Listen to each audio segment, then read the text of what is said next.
The space station hung in the darkness like a massive silver wheel. Inside its bright corridors, Corporal Taeyang Kim walked slowly toward his future. His military dress uniform felt tight around his shoulders.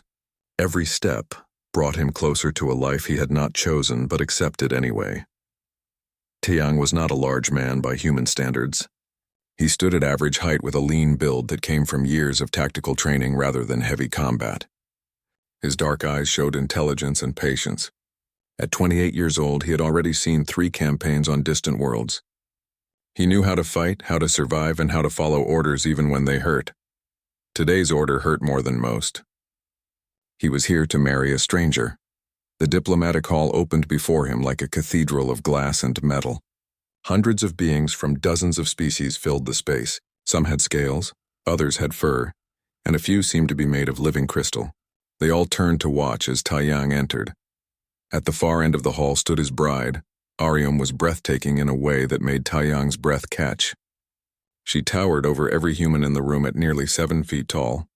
Her body was covered in deep blue scales that shimmered like sapphires under the lights. Her eyes were golden with vertical pupils like a predator. She wore armor that looked both ceremonial and deadly, with flowing fabric in deep purple attached to the metal plates. She was Valtorian, a member of the warrior species that had dominated this sector of space for 10,000 years. Her people were legends of strength and honor. They were also deeply proud and looked down on most other species as inferior. When Arium's golden eyes met Taeyang's, he saw no warmth there. Only cold disappointment. Taeyang walked forward and stopped before her. Even standing tall, the top of his head barely reached her shoulder. Around them, he could hear whispers in a dozen languages. Some were curious. Others were mocking. "You are the human?" Arium asked. Her voice was deep and musical, but the words cut like knives.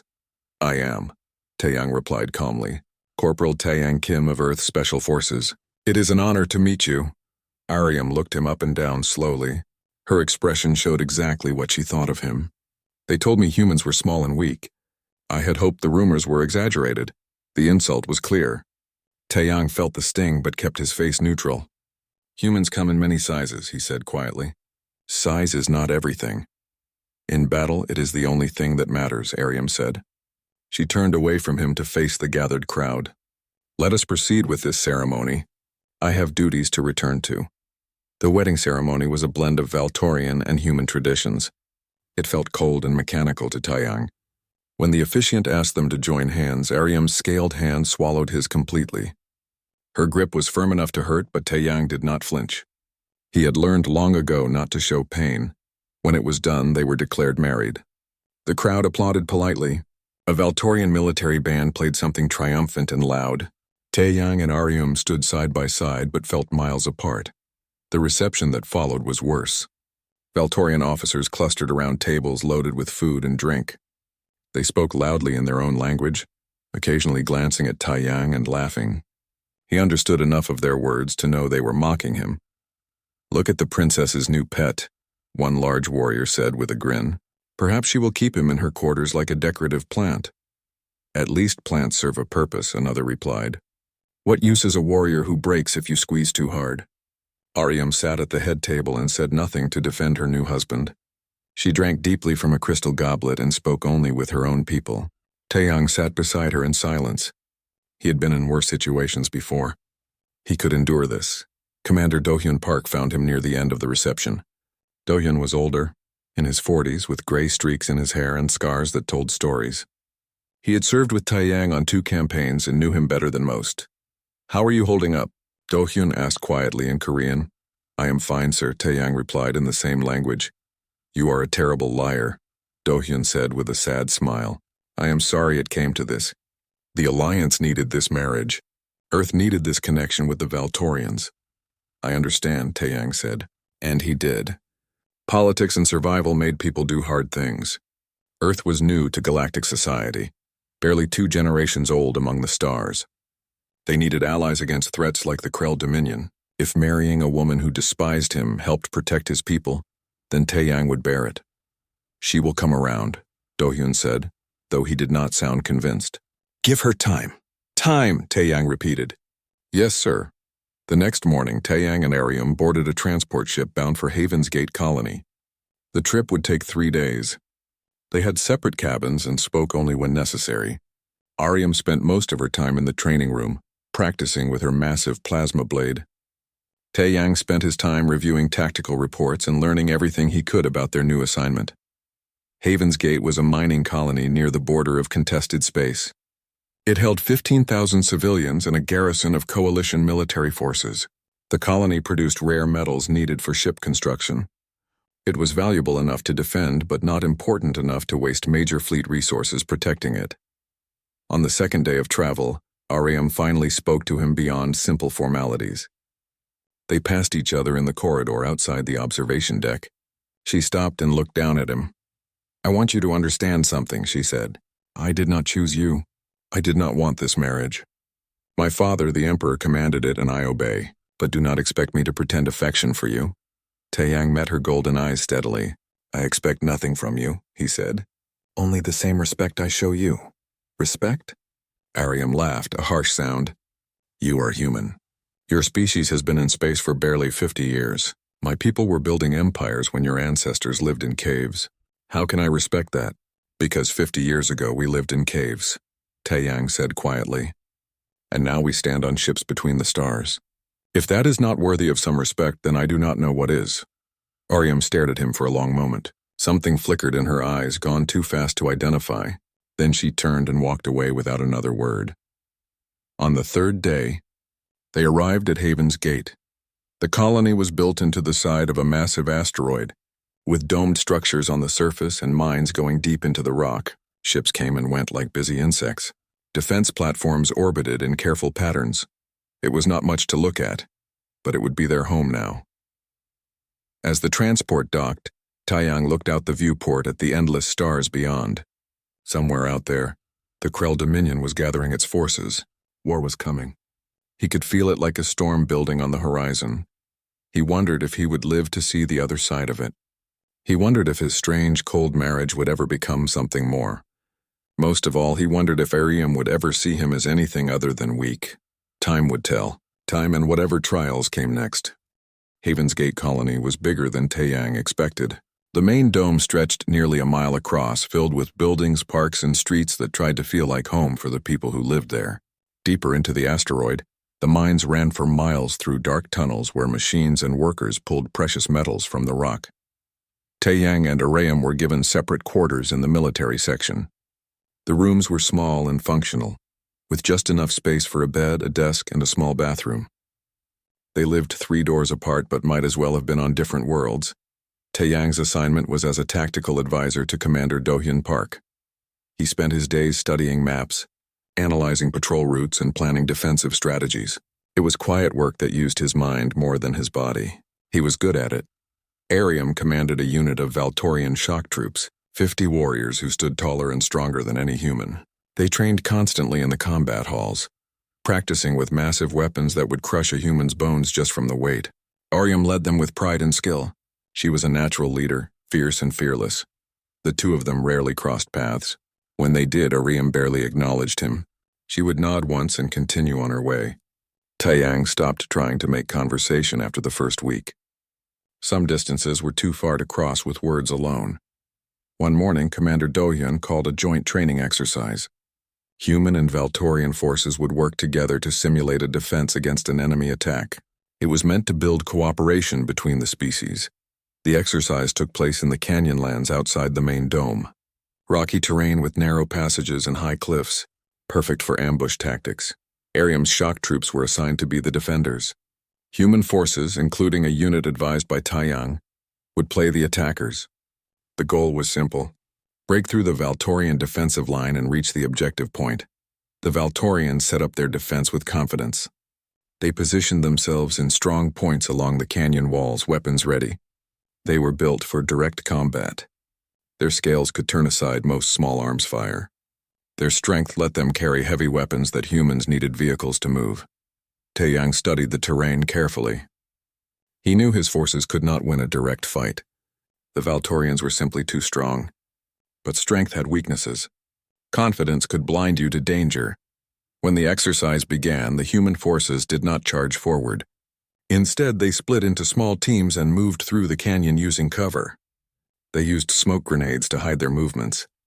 They set up distractions that pulled Valtorian attention to the wrong places, while the main Valtorian force focused on what they thought was the main attack. 3 human teams slipped through side passages that seemed too narrow and dangerous to use. They climbed rough cliff faces that the Valtorians thought were impassable. They moved slow and quiet while the Valtorians waited for the loud, direct assault. When the human forces appeared behind the Valtorian lines, the exercise was over. The simulation computers declared the humans victorious. Ariam stood in the command center watching the replay with growing frustration.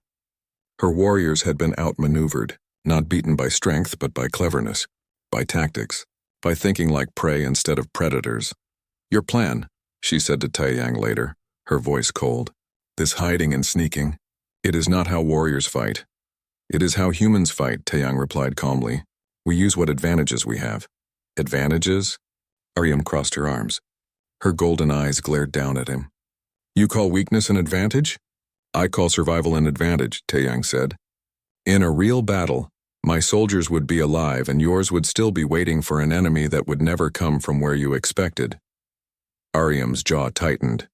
For a moment, Taiyang thought she might strike him, but she only turned and walked away, her scales catching the light like angry fire. 2 weeks later, a real threat emerged. A small Krell raiding party attacked an outpost 30 miles from the main colony.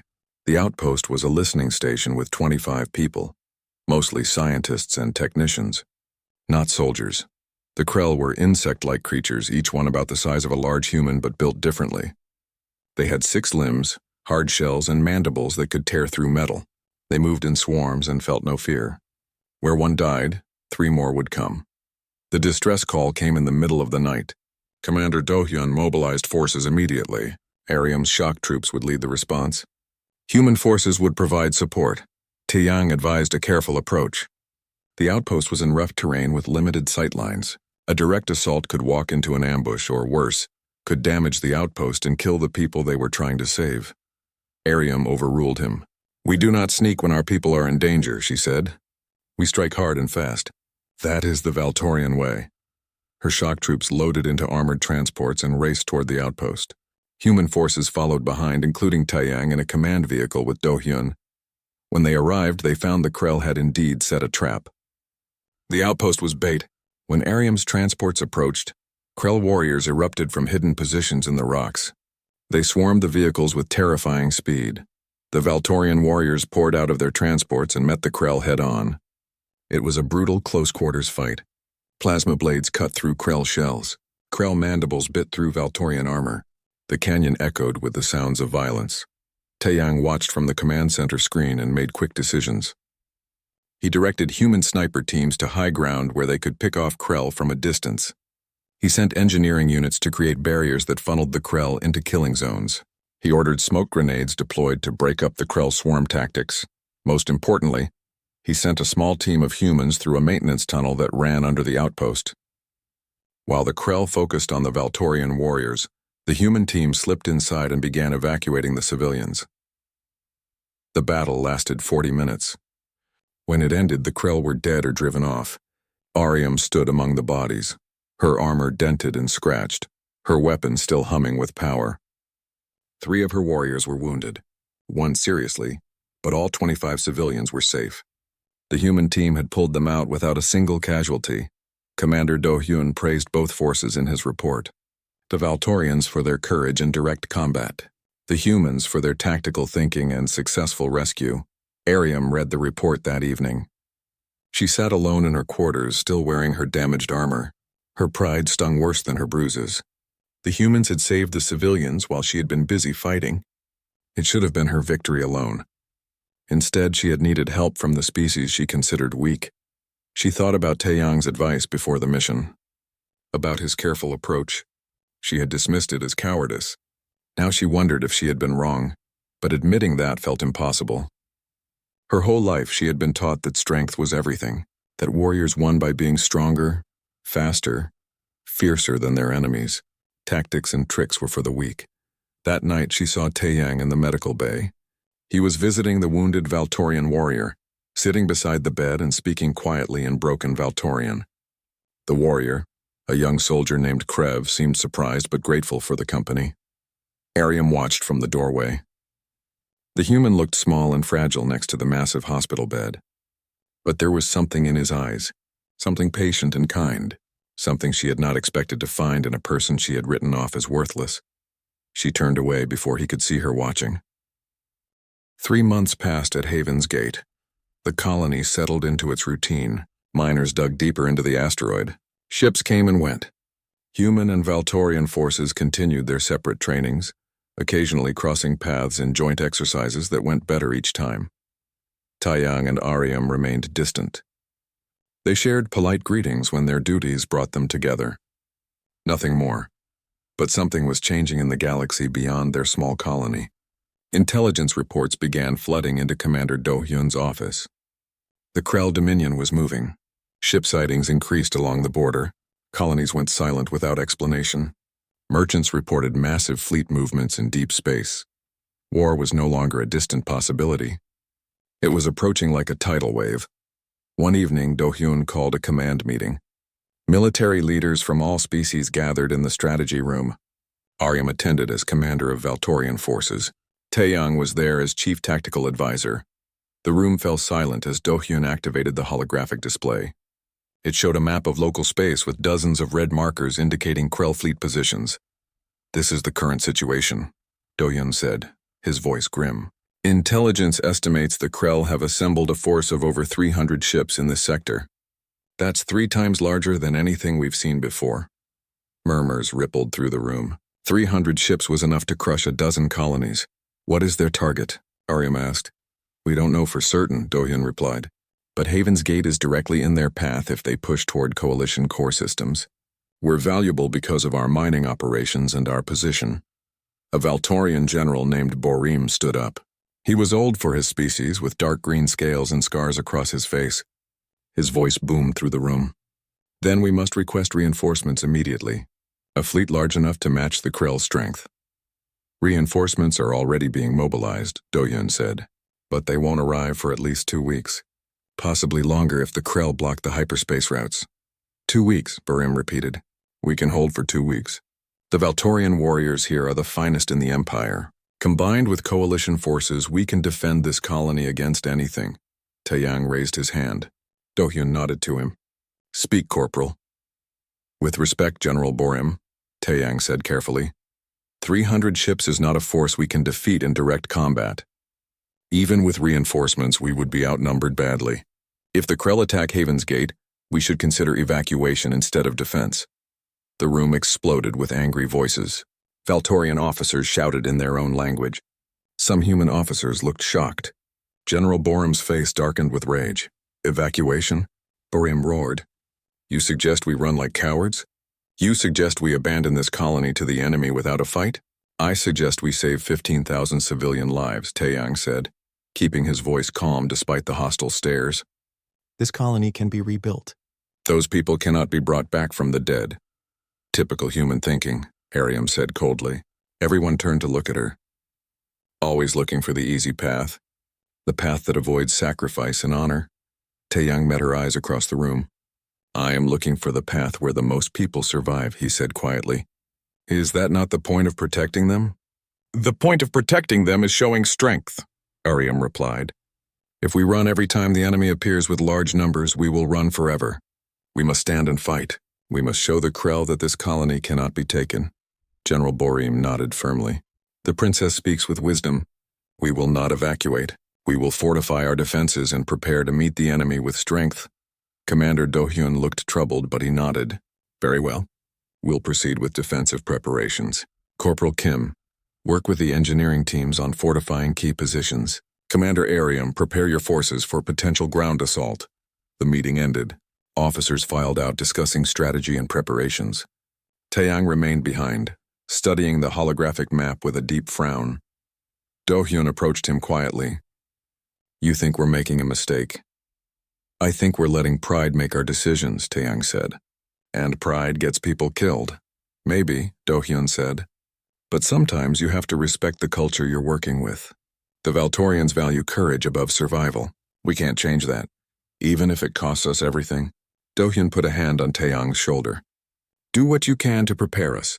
Make the defenses as strong as possible. Give us the best chance you can. Yes, sir, Taeyang said. But in his heart, he knew it would not be enough. Over the following week, Haven's Gate transformed into a fortress. Defensive weapons were installed on every dome and platform. Trenches were dug in the asteroid surface. Barriers were erected at key choke points. Human engineers worked alongside Valtorian warriors, building walls and weapon emplacements. Taeyang oversaw much of the work. He designed interlocking fields of fire, fallback positions, and emergency protocols. He also quietly worked on evacuation plans that no one had authorized. He identified which civilians could be moved first. He calculated how many ships would be needed and how long it would take. Lieutenant Soman Choi, a young human engineer, helped him with these secret plans. She was smart and brave, understanding the necessity even if it went against orders. If this goes badly, Taeyang told her one night, we need to be ready to save who we can. I understand, Somin said. I hope it doesn't come to that. So do I, Taeyang replied. Aryam noticed the extra work Taeyang was doing.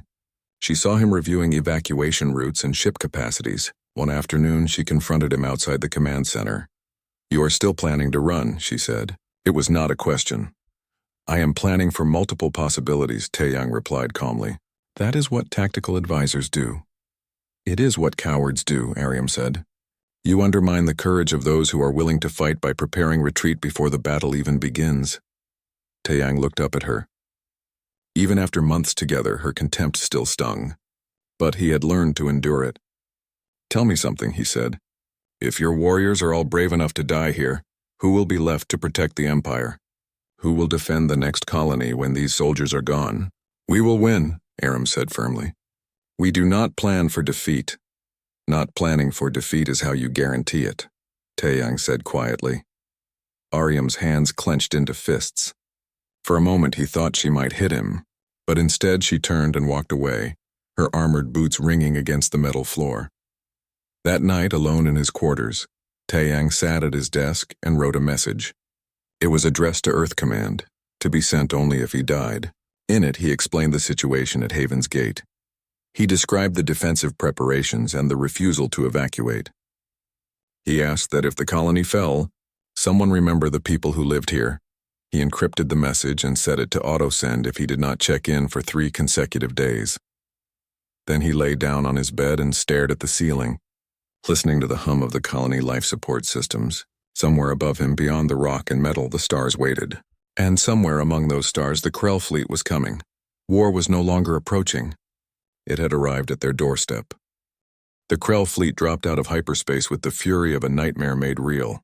300 ships materialized in the darkness beyond Haven's Gate, like a swarm of metal insects. Each ship was organic in design, grown rather than built, with curved hulls that pulsed with bioluminescent light. The colony's alarms screamed to life.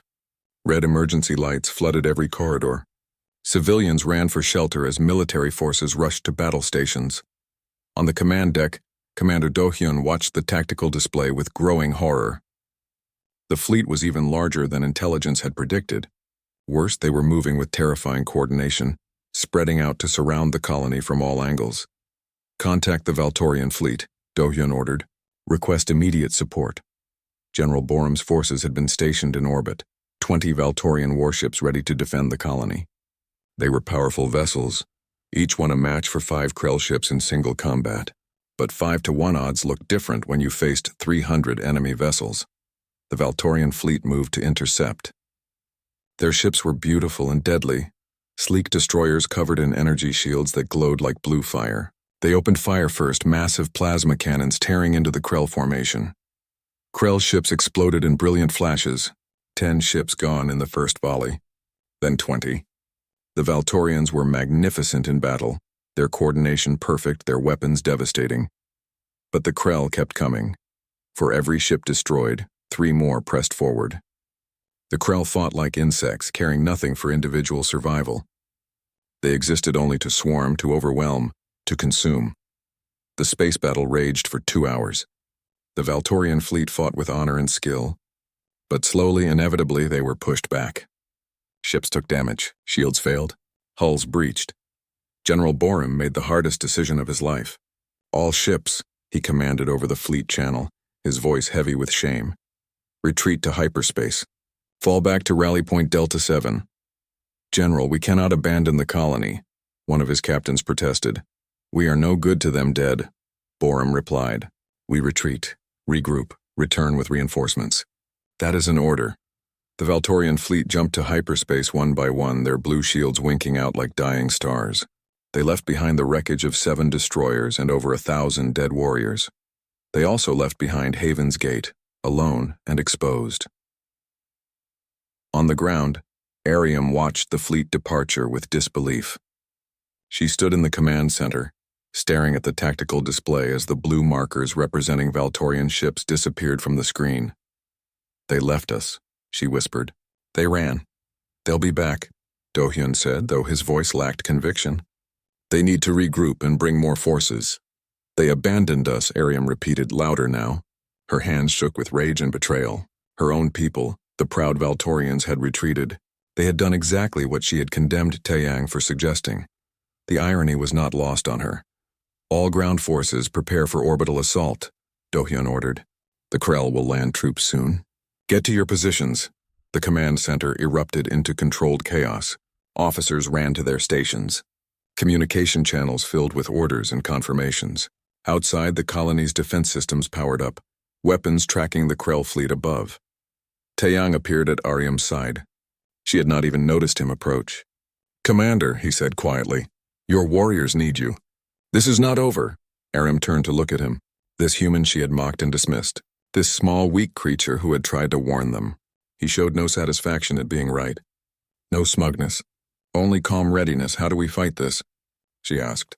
The question felt like admitting defeat. We do what humans do best, Taeyang said. We survive. One moment at a time. Before Ariam could respond, the tactical display lit up with new contacts. Hundreds of them, dropping from the Krell ships toward the colony surface. Drop pods, each one carrying dozens of Krell warriors. Here they come, Do-hyun said. All forces engage at will. Make them pay for every inch. The first drop pods slammed into the asteroid surface like meteors, throwing up clouds of dust and rock. Krell warriors poured out immediately, their 6-limbed bodies moving with horrifying speed. They were larger than Taeyang remembered from previous encounters, their shells thicker, their mandibles longer. The colony's automated defenses opened fire. Plasma turrets and railguns cut into the Krell ranks, killing dozens in seconds. But more kept coming. Always more. Ariam's shock troops met them at the first defensive line, a fortified wall built into the asteroid's rocky surface. Valtorian warriors stood shoulder to shoulder, their plasma blades igniting in brilliant blue light. When the Krell wave hit the line, the collision was like thunder. The Valtorians fought with desperate fury. Each warrior was worth 10 Krell in single combat. Their blades carved through chitin and flesh. Their strength sent Krell bodies flying. But there were so many enemies. So terribly many. Human forces provided support from defensive positions. Snipers picked off Krell commanders. Heavy weapons teams focused fire on concentrations of enemies. Combat engineers detonated prepared explosives that collapsed tunnels and created barriers. For the first hour, they held. The defensive line did not break, but the Krell kept landing. More pods, more warriors. The sky above the colony was dark with falling metal. Taeyang coordinated the defense from a mobile command post, moving between positions and adjusting tactics as the battle evolved. He sent reinforcements to weak points. He ordered retreats from positions about to be overrun. He made 100 small decisions that saved lives by seconds and inches. Ariam fought on the front lines, her blade never still. She was magnificent in battle, a whirlwind of strength and skill. Krell fell before her like wheat before a scythe. Her warriors rallied around her, drawing courage from her example, but even she could not be everywhere at once. A section of wall collapsed under concentrated Krell assault. 30 warriors broke through, charging toward the civilian shelters behind the line. Human soldiers moved to intercept, but they were too far away. Ariam saw the breach and ran. She covered 100 yards in seconds, her powerful legs eating the distance. She reached the Krell breakthrough just as they closed on a group of human civilians who had not made it to the shelters. Among them were children. Ariam threw herself into the Krell with abandon. She did not fight with technique or strategy. She simply refused to let them pass. Her blade moved so fast it seemed to be in 3 places at once. Krell bodies piled around her. But there were too many. A Krell mandible caught her shoulder, crushing through armor into flesh. Pain exploded through her body. She stumbled, going down on one knee. The Krell swarm moved to finish her. This was the end. Then plasma fire tore through the Krell from the side. Human soldiers had arrived, led by Lieutenant Soman. They poured fire into the Krell ranks, cutting them down with concentrated volleys. Medic Jiwon ran to Ariam's side, a small human woman with gentle hands who immediately began treating the wound. "Stay still," Jiwon ordered. "You're hurt badly." Ariam wanted to protest that she could still fight, but her body would not obey. The pain was too great. She watched helplessly as the human soldiers formed a protective circle around her and the civilians, holding the line until reinforcements arrived. They were saving her. These weak humans were saving her life. The realization struck harder than any Krell weapon. The battle continued for 4 more hours. By the time the last Krell wave was pushed back, the colony's defensive lines were in ruins. Bodies lay everywhere, both Krell and coalition forces. The beautiful domed parks were scarred with craters. Buildings burned in the artificial atmosphere. Commander Do-hyun stood in the command center, looking at the casualty reports with a heavy heart. 200 coalition soldiers dead, 500 wounded, and the Krell had only probed their defenses. The main assault had not even begun. Ariam was in the medical bay, her shoulder wrapped in bandages. The wound would heal, but it would take weeks. She sat on the edge of the medical bed, refusing to lie down despite Jiwon's protests.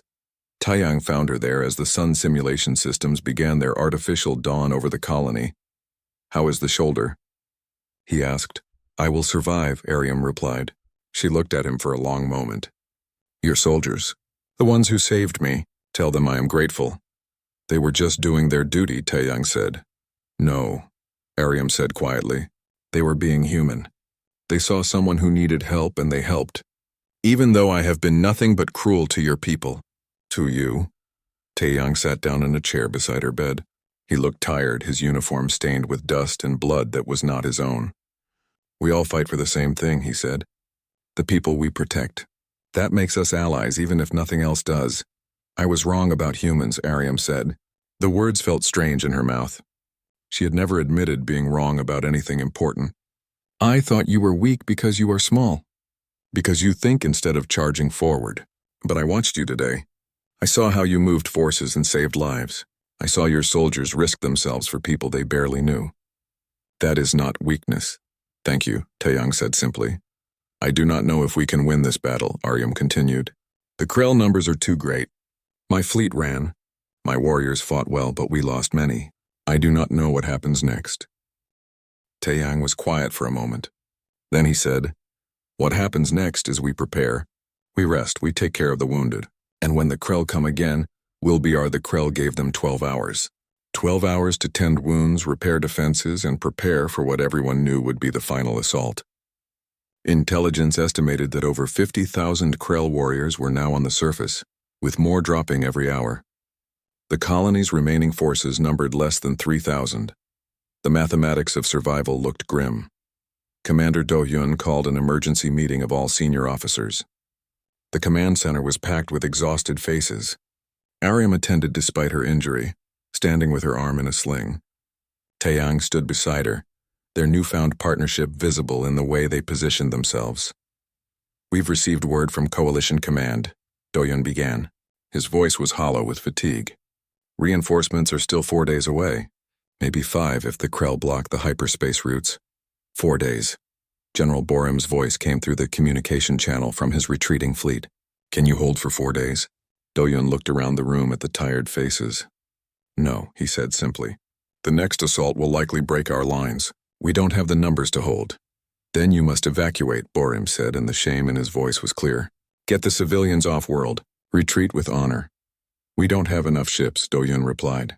"The Krell destroyed half our transport capacity in the first assault. We might be able to evacuate 8,000 civilians, maybe 9,000 if we overload the ships. That leaves 6,000 people with no way off this rock." The room fell silent. The weight of those numbers crushed every heart present. Then we choose who lives, one officer said quietly. Children first. Then essential personnel.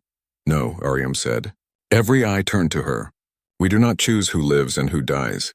We find another way. There is no other way, the officer protested. The numbers don't work. Taeyang stepped forward. He had been thinking, planning, calculating options in his mind even as exhaustion tried to drag him down. There might be a way, he said. Not to save everyone, but to buy enough time for a full evacuation. Explain, Do-hyun ordered. Taeyang pulled up a holographic map of the colony. His fingers moved across the display, highlighting a section deep in the mining tunnels. The geothermal reactor facility.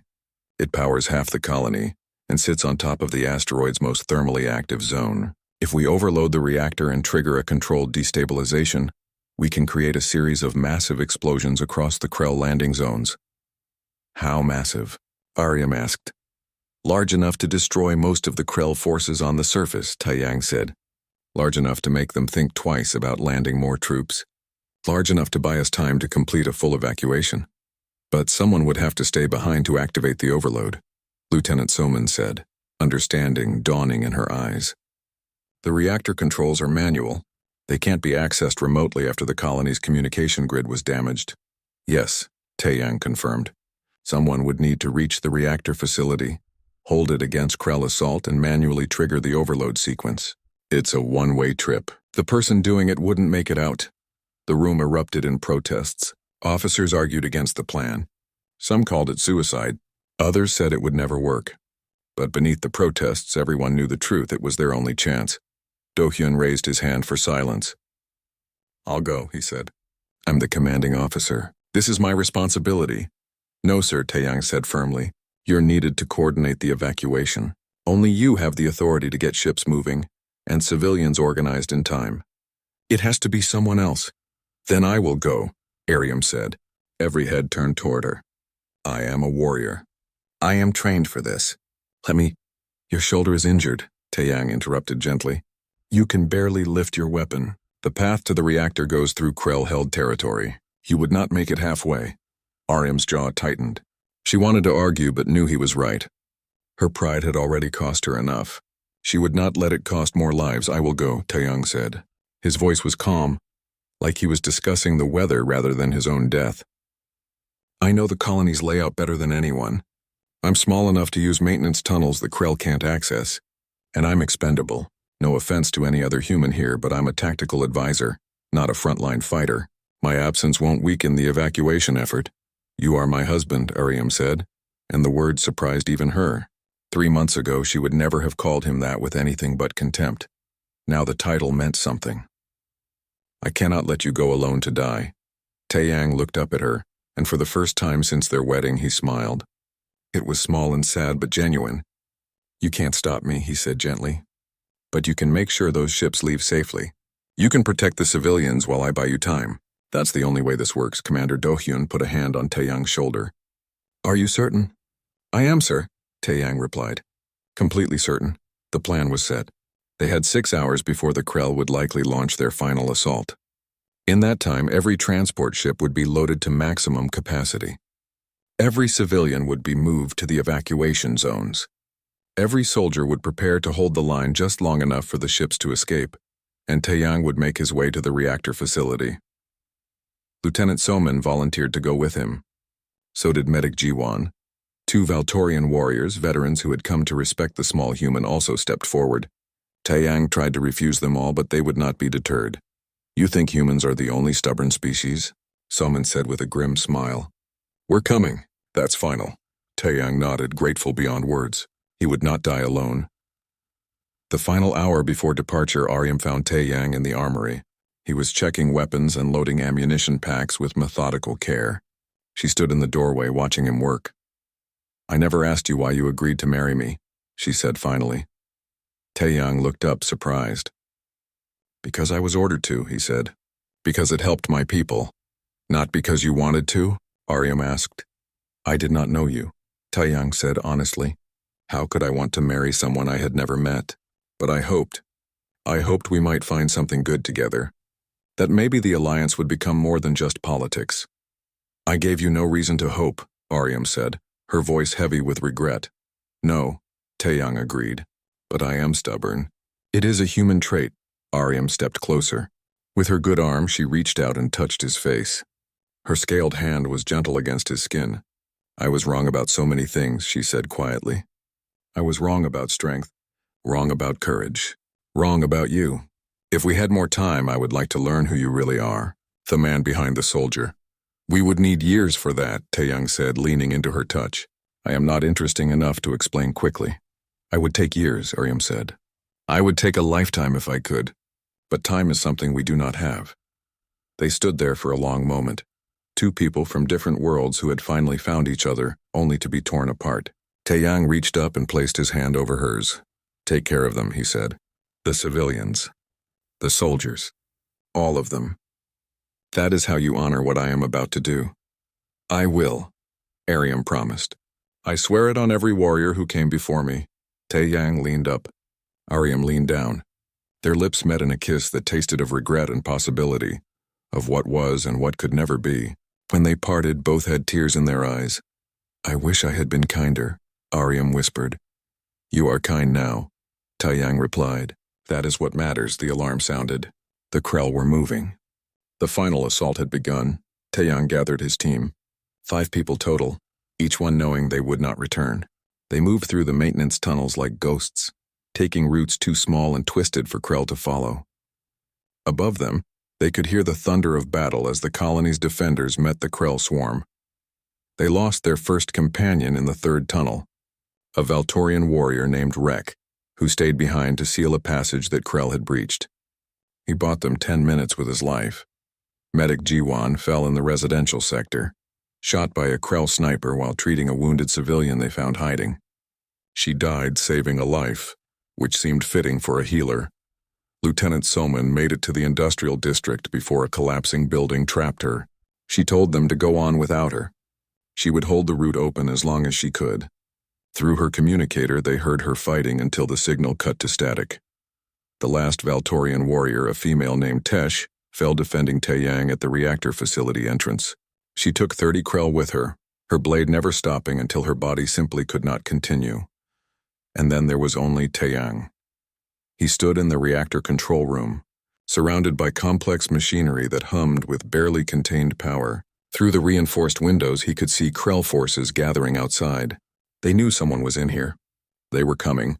Taeyang activated his communicator. Command, this is Corporal Kim. I've reached the reactor. Beginning overload sequence now. Understood. Commander Do-hyun's voice came back, thick with emotion. The last transport ships are loading now. You've given us the time we needed. Thank you for everything. Just doing my job, sir, Taeyang replied. The ships are away. Ariam's voice broke in. Taeyang could hear her crying. All civilians are evacuated. All wounded are aboard. You saw the explosion could be seen from orbit. The entire asteroid shuddered as the geothermal reactor went critical, releasing energy that had been building in the planet's core for millions of years. The blast wave spread across the surface like the hand of an angry god, consuming everything in its path. Krell drop pods vaporized in mid-descent. Ground forces were thrown like toys, their hard shells cracking under the pressure wave. Secondary explosions rippled through their forward positions as ammunition stores and fuel reserves ignited. The carefully organized assault dissolved into chaos. On the evacuation ships, now safely in orbit and preparing to jump to hyperspace, everyone watched in stunned silence. The colony they had called home was being torn apart.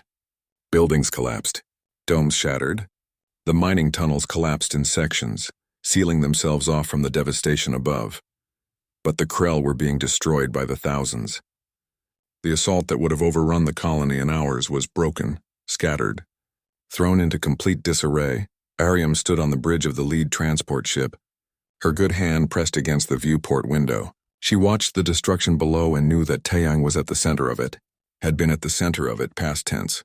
He was gone, the human she had mocked and dismissed, the man who had shown her what real strength looked like, the husband she had finally learned to love just hours before losing him forever. He did it, Commander Do-hyun said beside her, his voice rough with grief. He gave us everything we needed. Complete evacuation. The Krell scattered. Time for reinforcements to arrive. He saved 15,000 lives. He saved more than lives, Ariam said quietly. He saved my soul. He taught me what it means to be truly strong. The ships jumped to hyperspace, leaving behind the ruined colony and the Krell fleet that circled it like confused predators. They had won a great victory but had lost something precious in the process. The journey to Coalition space took 3 days. In that time, Ariam did not sleep. She sat in her assigned quarters and thought about everything that had happened. Every conversation, every moment, every opportunity she had wasted being cruel when she could have been kind. She wrote a report about Taeyang's actions. Not the cold military kind, but something personal. She described his tactical genius, his calm courage, and his final sacrifice. She wrote about how he had valued life above pride, survival above glory. She wrote about a human who had shown an entire warrior species what they had forgotten in their pursuit of strength. When the ships arrived at Coalition headquarters, they were met by a fleet of medical vessels and support craft. The wounded were transferred immediately. Civilians were given temporary housing while decisions were made about their futures. The military personnel were debriefed and prepared for reassignment. General Boreem's Valtorian fleet had returned with massive reinforcements. 200 warships, enough to crush the Krell presence completely, but the battle was already over. The enemy had retreated, unwilling to risk another engagement after their costly victory had been snatched away. A week later, a formal ceremony was held to honor those who had fallen at Haven's Gate. It was attended by high-ranking officials from a dozen species, including Ariam's father, the Emperor of the Valtorian Empire. Taeyang was awarded the Star of Valor posthumously, the Coalition's highest honor. His name was added to the Wall of Heroes carved in stone that would outlast civilizations. Representatives from Earth spoke about his service and sacrifice. Soldiers who had served with him shared stories of his quiet competence and gentle nature. Ariam was asked to speak. She stood before the assembled crowd, still wearing the sling on her arm, and told them the truth. "I did not know my husband," she began. "Not at first. I looked at him and saw only a weak human, someone small and fragile who did not belong among warriors. I was wrong in ways I am still learning to understand." She paused, gathering her thoughts and her courage. "Taeyang Kim taught me that strength is not about how hard you can hit or how long you can fight. It is about what you endure, what you protect, what you sacrifice when everything is at stake." He faced an army alone because it was the only way to save the people he was sworn to protect. He did not hesitate. He did not complain. He simply did what needed to be done. Her voice broke slightly. She paused to compose herself. "In the Valtorian culture, we honor warriors who die in glorious battle. We build monuments to their courage and sing songs of their deeds. But I have learned something from humans. True heroism is not always glorious. Sometimes it is quiet. Sometimes it is a person standing alone in a dark room, pressing a button that will end their life, because it is the only way to save others. That is the highest form of courage. That is what my husband showed me." The crowd was silent. Even the Valtorian warriors, who prided themselves on never showing emotion in public, were moved by her words. "Taeyang Kim saved 15,000 lives," Ariam continued, "but he saved me too. He saved me from my own ignorance and pride. For that I will carry his memory every day of my life, and I swear, on my honor as a warrior and as his wife, that I will never forget the lesson he taught me. Strength is not about standing above others. It is about how far you will go to protect them." She stepped back from the podium. The crowd erupted in applause, a sound like thunder that seemed to go on forever. After the ceremony, Ariam's father approached her. The Emperor was ancient by Valtorian standards, his scales faded to pale gray, but his eyes were still sharp. "You loved him," he said. "It was not a question." "I did," Ariam replied. "Too late. But yes." "It is never too late to love," her father said gently. "Even if the person is gone, love remains. It changes us, makes us better than we were." "He made me better," Ariam agreed. "I wish I had realized it sooner." "What will you do now?" the Emperor asked. Ariam looked out at the stars beyond the viewing window. Somewhere out there, Haven's Gate was being rebuilt, slowly, carefully, with better defenses and more respect for the dangers they faced. "I will fight," she said. "I will protect others as he protected me, and I will teach what he taught me, that we are strongest when we protect, not when we destroy." Her father nodded approvingly. "You have become wise." He would be proud. "I hope so," Ariam said quietly. 3 weeks after the ceremony, something impossible happened. A message came through coalition channels marked urgent and classified. It was addressed to Commander Do Yun Park and Commander Ariam. The subject line read simply, Haven's Gate Survivor. Ariam's heart stopped when she saw it. She did not dare hope. Hope was too dangerous. But her hands shook as she opened the message with Do-hyun beside her. The message contained a short video file. When they played it, the screen filled with static at first. Then an image resolved. A medical bay. Clean white walls. And lying in a bed covered in bandages and looking half dead but undeniably alive was Taeyang. "Hello," he said weakly into the camera. "I am told I should be dead. The doctors keep saying it is a miracle I survived. I am not sure about miracles, but I am too stubborn to die that easily." Ariam's hand flew to her mouth. Tears streamed down her face unchecked. Beside her, Do-hyun let out a sound somewhere between a laugh and a sob. The reactor facility had a reinforced shelter. Taeyang continued in the video. Designed to protect workers from radiation leaks. When I triggered the overload, I had about 30 seconds to get inside. I made it with 5 seconds to spare. The shelter held. Barely. I was trapped inside for days with limited air and no communications. Coalition rescue teams found me during the cleanup operations. I have burns, broken bones, and damage to my lungs from the explosion. But I will live, he paused, coughing. Someone off camera, a nurse probably, brought him water. He drank and continued. "Commander Do-hyun, I am told the evacuation was successful. All 15,000 civilians are safe. If that is true, then everything was worth it. Tell them I am glad. Tell them we won." His eyes seemed to look directly through the camera at Ariam. "And tell my wife that I kept my promise. I survived. Humans are very good at that. I hope she will forgive me for making her think I was dead. I would have contacted her sooner, but I was unconscious for most of the last 3 weeks. Tell her I am coming home." The video ended. Ariam stood frozen, staring at the blank screen. Her mind could not process what she had just seen. Taeyang was alive. Her husband was alive. The man she had mourned, the hero she had honored, the love she thought she had lost forever was alive and coming home. "I need a ship," she said suddenly. "Right now. I need to go to him." Do-hyun smiled through his tears. "I already arranged it. There is a fast courier leaving in 1 hour. It will take you directly to the medical facility where he is being treated." Ariam did not wait another moment. She ran from the room, her injured shoulder forgotten in her desperate need to reach him. She had wasted too much time already.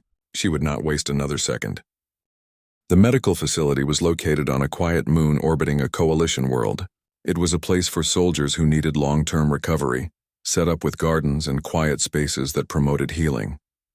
Ariam arrived 36 hours after seeing the video, having pushed the courier ship's pilot to maximum speed the entire journey. She was directed to the recovery wing, a section of the facility with private rooms and advanced medical equipment. A human nurse met her at the entrance, a kind-faced older woman who smiled when she saw Ariam's desperate expression. "You are here for Corporal Kim?" the nurse asked. "I am his wife," Ariam said. "Please, I need to see him." "Of course," the nurse said gently. "He has been asking about you constantly. This way." They walked down a quiet corridor lined with windows that looked out on beautiful gardens. Other patients were visible, walking slowly or sitting in wheelchairs recovering from their own battles. Finally, the nurse stopped at a door marked with Taeyang's name. "He tires easily," the nurse warned. "Do not let him overexert himself, and be prepared. His injuries are healing, but they are still severe. He looks worse than he feels." Ariam nodded, not trusting herself to speak. The nurse opened the door and stepped aside. The room was bright with natural light from a large window. Medical equipment hummed quietly in the corner. And in the bed, propped up on pillows and looking thinner than she remembered, was Taeyang. His face was covered in healing burns, the skin pink and new in places. Bandages wrapped his chest and arms. He had tubes connected to his arms delivering medicine and nutrients. But his eyes were alert and warm, and when he saw her, his face lit up with a smile. "Aram," he said. His voice was rough, damaged by the explosion, but it was his voice. Real and alive, Aram crossed the room in 3 strides. She fell to her knees beside his bed, taking his hand carefully in hers, terrified of hurting him. "You are alive," she whispered. "You are really alive." "I am sorry," Taeyang said. "I did not mean to make you think I was dead. I tried to survive. I planned to survive if I could, but I knew the chances were small. You plan to survive? Ariam asked through her tears. You had a plan? Always, Taeyang said with a weak smile. Humans plan for everything, even impossible things. The shelter was a long shot, but it was there. I took it. And here I am. Aram laughed and cried at the same time. You stubborn, impossible, wonderful human, she said. I mourned you. I spoke at your funeral. I told everyone you were a hero. Was the speech good? Taeyang asked. It was beautiful, Ariam said. I meant every word. You are a hero. You saved us all. We saved each other, Taeyang corrected gently. You kept the Krell busy. You got everyone evacuated. You protected them while I bought time. That makes us partners, equals. Ariam squeezed his hand carefully. Partners, she agreed. Equals and more than that. I love you, Taeyang. I told you before the explosion, but I need to say it again, now that you can truly hear me. I love you. Not as duty, not as politics, as a person who has come to treasure you more than anything else in this galaxy. Taeyang's smile widened. I love you too, he said. I have loved you for months, even when you thought I was weak. Even when you mocked me. I saw the person you could be. The person you became. And I love that person. They sat together in comfortable silence for a long moment, just being together, just being alive. Finally, Ariam spoke again. What happens now? After you heal? I am being promoted, Taeyang said. They want me to train other soldiers in tactical operations, human and Valtorian forces working together. After Haven's Gate, the Coalition realized how powerful mixed-species units can be. I would be helping create those units, teaching what I know. That is perfect for you, Ariam said. And what about us? What happens with our marriage? Taeyang met her eyes steadily. I would like to try again. Really try this time. Not as strangers bound by duty, but as two people who choose each other. Would you like that? More than anything, Ariam said. But this time let us do it properly. Let us learn each other. Let us build something real. That sounds like a very good plan, Taeyang said. Over the following months, as Taeyang slowly recovered, they did exactly that. Ariam stayed at the medical facility, taking a temporary leave from duty to be with him. They talked for hours every day, learning each other's stories, hopes, and dreams. She told him about growing up in the Valtorian Empire, about the pressure to be a perfect warrior, about her fear of disappointing her father.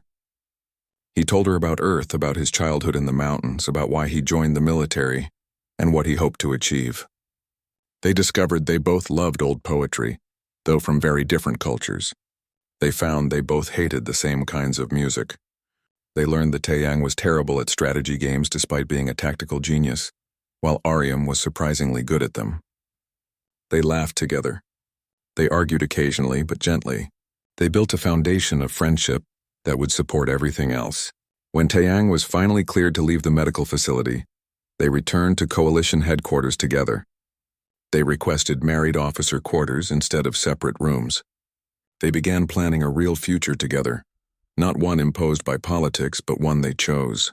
Taeyang began his new position training mixed-species units. His reputation had spread throughout the Coalition. The human who had faced an army alone, the tactical genius who had saved 15,000 lives. Young soldiers from every species wanted to learn from him. He taught them that strength came in many forms, that thinking was as valuable as fighting, that survival was not cowardice but wisdom. Ariam worked alongside him, bringing her warrior's perspective to balance his tactical mind. Together, they created training programs that revolutionized how Coalition forces operated. Human cleverness combined with Valtorian strength. Tactical thinking merged with warrior courage.